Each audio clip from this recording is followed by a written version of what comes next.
Isang magandang araw ulit sa ating mga kahabi. Nandito ulit tayo para gumawa ng isang video. Tayo ay mag DIY and magmo-modify. Ang i-DIY natin at ang i-modify natin is tripod. Ito, tripod para sa ating laruan na A2K Taurus. Ayan siya. So mag-modify tayo ng tripod natin para maging komportable yung shooting natin at maging hindi tayo hirap sa pagbitbit, kasi itong tripod na to is magaan siya, made of plastic, hard plastic. Overall hard plastic siya. So masasabi natin kahit na plastic siya is sa pagkakagawa naman sa kanya is mukhang matibay naman siya.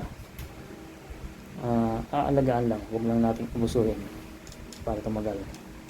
So ito lang ang medyo made of aluminum siguro to, kasi medyo matigas siya, or iba ang tawag niya. Yan magnet to, pero hindi siya nadikit. So ibig sabihin made of aluminum tong pinaka center tube niya. Okay, so matibay naman siya. Ito, ayan. So itong isang tripod na to made of metal. Ayan, manipis na metal lang yan, pang cellphone lang. Okay, so ito bali ito no, hindi na siya yung original na screw nya.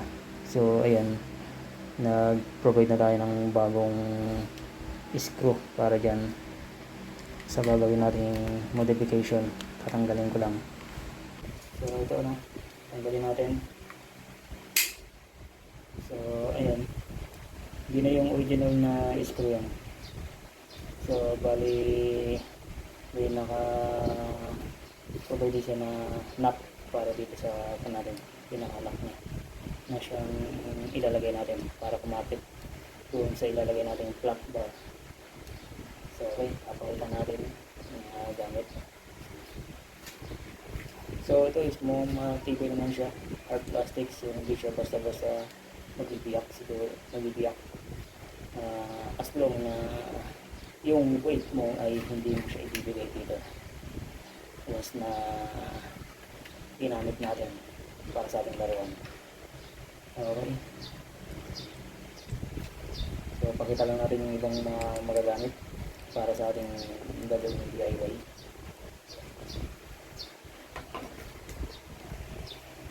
So okay, ito, gagamit tayo ng cellphone holder. Ito, made of plastic. So matagal na natin i-stock to. So ngayon mapapanabangan na natin siya. Isa to sa pagpapatungan ng ating laruan. So ito, makapag-provide na rin tayo ng screw para dyan. At ito, so dahil isa lang itong meron ako, is kaysa bibili pa ako, is ito na lang yung gagamitin natin. Ang purpose lang naman kasi nito is yung mapagpapatungan natin ng ating laruan nang hindi na natin nilalapag sa sahig o kahit saan man. Okay, para mag-balance yung ating laruan, kaya made ng dalawa. Okay, ito may nag-provide na rin tayo na screw para dito. So ito yung kanyang adapter. At saka ito yung flat bar, magagamit tayo nito. Ayan, made of metal to. So ganito yung itsura niya. Ayan, naka-squalo yan, pinutol ko lang. Ayan, para ito magamit natin. Dito kakapit yan. Okay,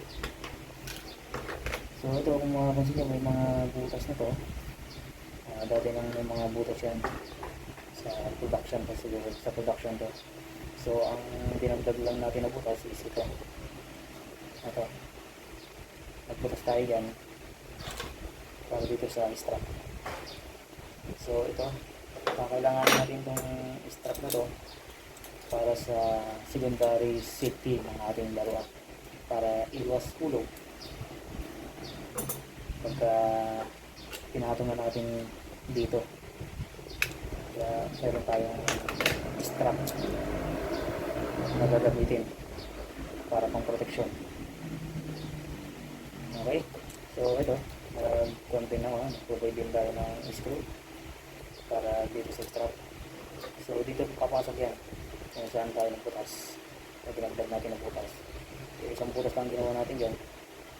Ito is lagi ng butas sa production pa pa ginawa ay mga butas na yun. So ayan, nagagamit din naman natin yung butas na yan para dito, kaya hindi na tayo nahirapan ng butas, isa lang ginawa natin. At saka sa ilalim, ayan, mayroon tayong ginawang butas ng balit dyan para dito sa magsisilbi ng locking mechanism na para hindi siya lumulaw. Ayan, makapansin nyo meron ko pinaka-stopper, napupush-push ko yan. Pero ang ginawa natin dito may butas para hindi siya mag-slide at nagdagdag din tayo ng parang tumaspang siya para iwas dulas, kasi nakinis tong metal na to, nakinis siya. So okay,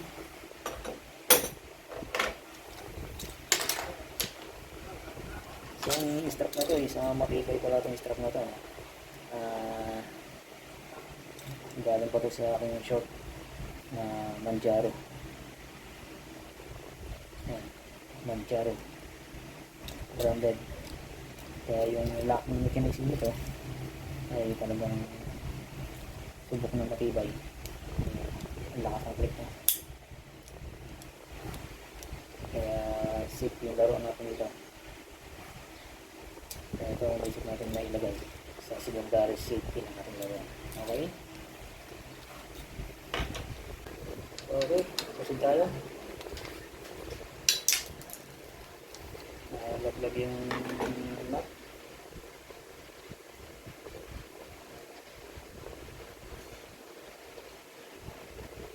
Saka yung nut na ilalagay natin, kailangan hindi siya bubukol o lalampas dito sa frame para hindi siya umangat dito. So yan, kung mapapansin nyo, yung nut is nakalubin lang, hindi siya nakabukol. Okay, yan. Saka itong screw hindi siya lalampas.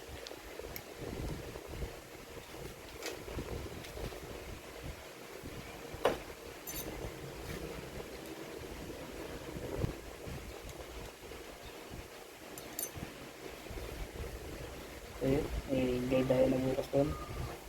Tatapat natin dito sa stopper niya.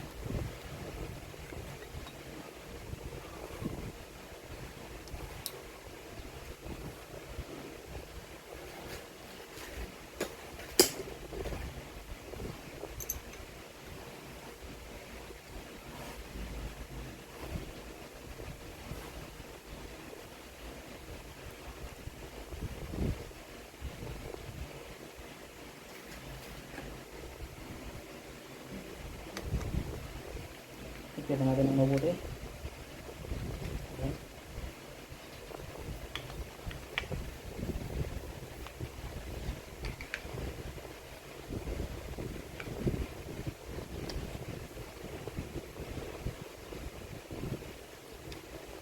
Okay, ito na siya. Kaya kung mapapansin nyo, hindi nakabukol yung nut. Hindi nakabukol yung nut dito sa mismong ring. Dito kasi lalabas sa ibabaw yan. Dito kailangan hindi siya babangga, sakto lang, 0-0. Ayan, kung mapapansin nyo yung thread is hindi pa siya mabot dito sa ganado. So at yung mabot yan, masikip na siya, kaya okay na siya. Okay,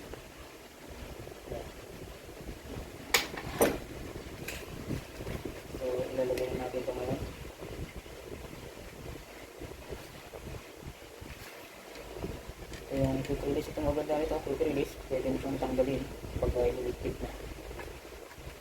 Para hindi sa gabat.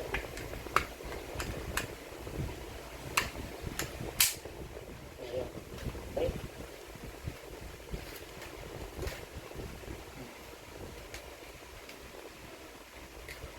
Tanggalan siya. So ito yung ating bullshit.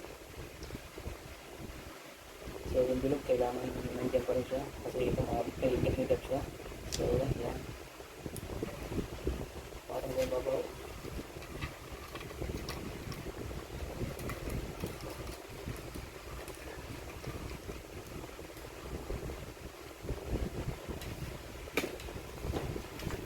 Isang sa ilalim.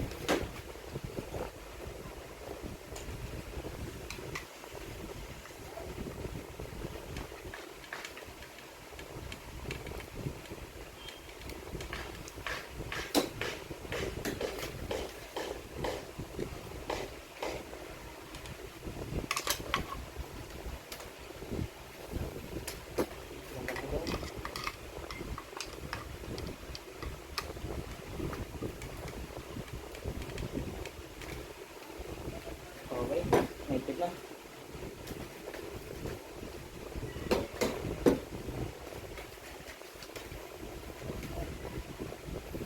Sunod natin itong cellphone holder.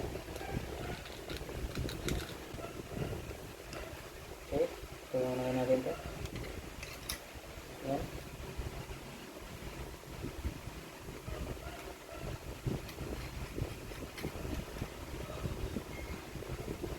Sanglat sa ibabaw.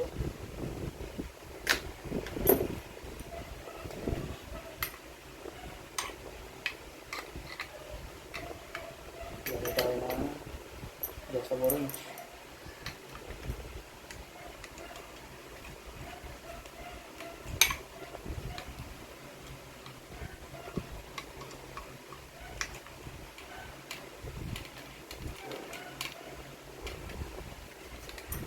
Okay.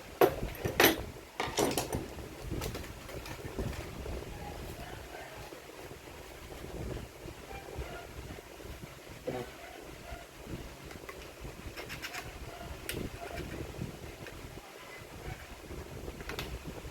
Ito na rin. Okay. Ito sa magla. At sakto natin. Ayan. Okay.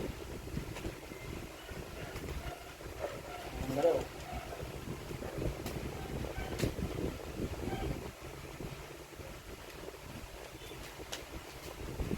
Ayan. Ayan siya. Okay. So, next. Ating strap.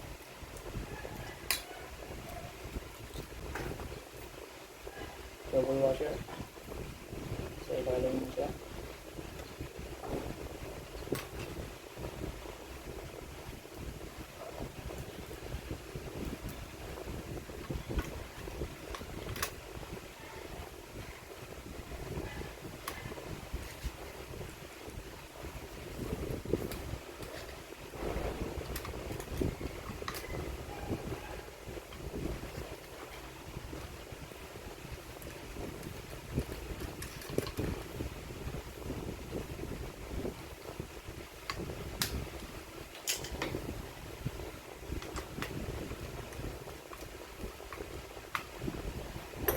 Ito na tayo.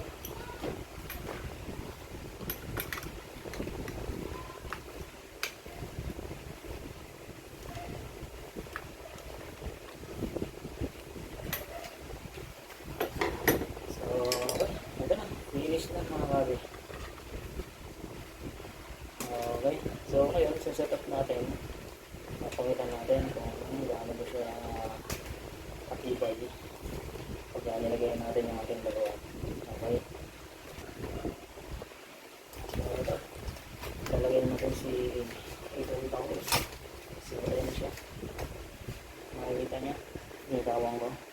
Hindi natin siya hawak. So, nakatayo na siya.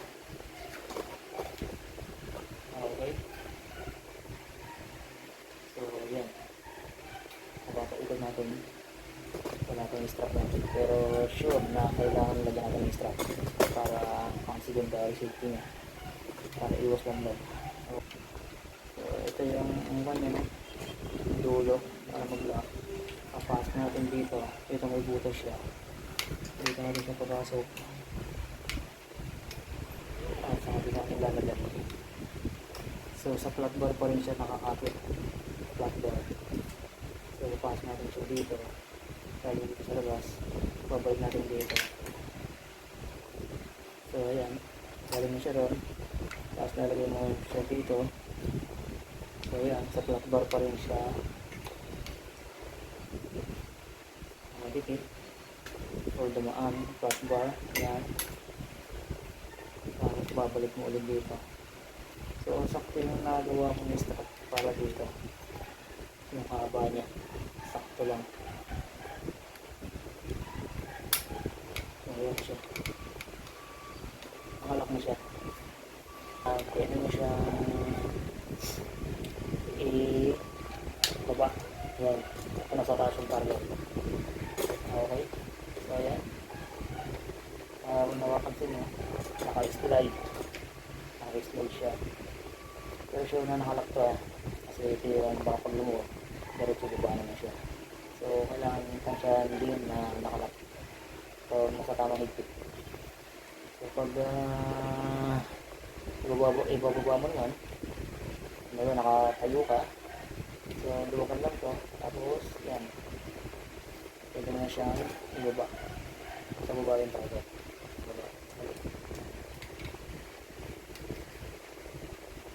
So yung tikit na kayang gaya niya pang galing.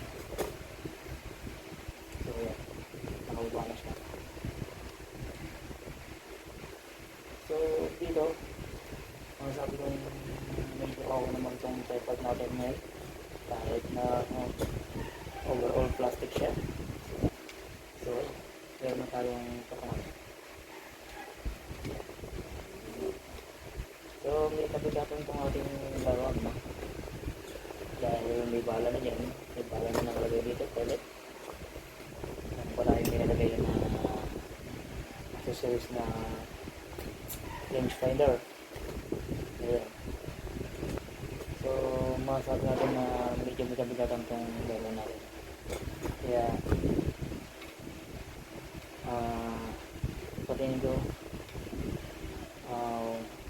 kakayanin naman ang ating tripod na ito. Huwag lang natin ilagay yung bigat natin, alalayan lang, kasi ang purpose ng ating DIY na ito, ginawang modification, ay para hindi tayo mahirapan na baba pagkatapos tingin at pagkatapos natin mag-shooting. Hindi natin alam kung saan natin lalagay, hindi lalapag. Hindi natin siya kung malinis yung pinaglalapagan natin. Siyempre, alaga natin ito. Kaya kailangan natin isiklo. Maging maayos siya. At malinis. Okay? So, ito.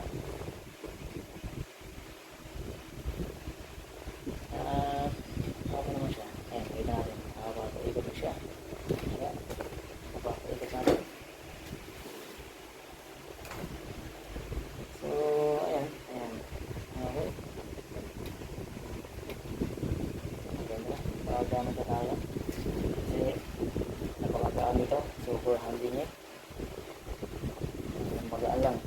Pwede mo nang pagsabayin na bitbitin ito. Itong natin sa ating tripod na ito.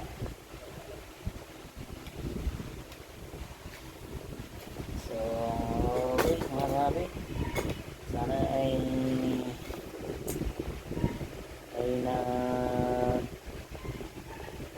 may pamili tayong simpleng kaalaman sa ating mga hobby. Okay. Thanks na marami mga hobby. Maraming salamat ulit.